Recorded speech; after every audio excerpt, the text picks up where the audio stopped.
सुबह की नर्म सुनहरी रोशनी फार्म पर फैल रही थी। हवा में नमी और सुकून घुला हुआ था। ब्लू बर्ड अब पहले जैसा नहीं रहा था। उसके परों में एतमाद था और आंखों में मकसद। आज तुम पहले से ज्यादा खामोश हो। ब्लू बर्ड ने आसमान की तरफ देखा। कभी कभी सुकून आने से पहले खामोशी आती है। इसी लम्हे दूर झाड़ियों के पीछे कुछ हला। पत्तों की सरसराहट और धीमी सी धात की चमक। ब्लू बर्ड की नजरें तेज हो गईं। ब्लू बर्ड की नजरें तेज हो गईं। ऊपर से देखने की आदत ने उसे वो दिखा दिया जो जमीन वालों को नजर नहीं आ रहा था। एक शिकारी, कंधे पर बंदूक, नजरें फार्म पर। फार्म के जानवर बेखबर थे। बतखें पानी में खेल रही थीं, खरगोश घास में कूद रहे थे। ब्लू बर्ड का दिल तेजी से धड़का, लेकिन इस बार वो डरा नहीं। वो फजा में बुलंद हुआ, तेजी से चक्कर लगाया। राकू, खतरा है! राकू चौंक गया। हाँ? क्या?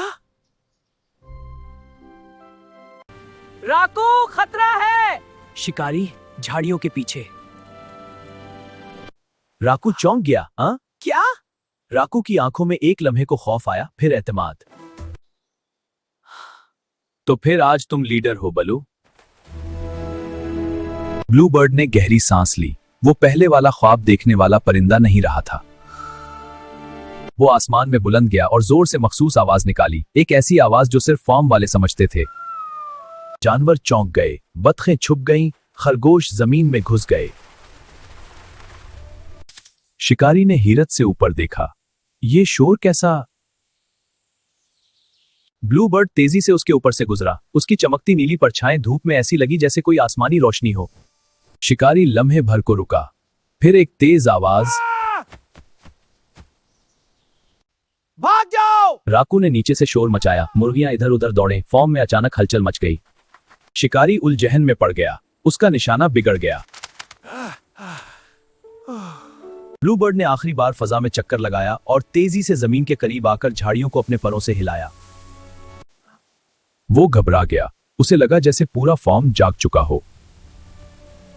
वो पीछे हटा, फिर तेजी से जंगल की तरफ लौट गया। खामोशी। आहिस्ता आहिस्ता जानवर बाहर निकले। सबकी नजरें ब्लू बर्ड पर थीं। बतखों की आंखों में शुक्र था, खरगोशों में सुकून। राकू ने मुस्कुराकर कहा, आज तुमने सिर्फ उड़ना नहीं सीखा, आज तुमने बचाना सीखा है। फार्म अब सिर्फ उसका घर नहीं था, वो उसकी जिम्मेदारी था। सुनहरी रोशनी में उसके नीले पर चमक रहे थे।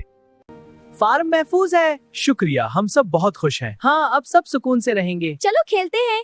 अब वो सिर्फ ख्वाब देखने वाला परिंदा नहीं था, वो मुहाफिज था। और पहली बार उसे लगा वो वाकई अपने आसमान का हकदार है।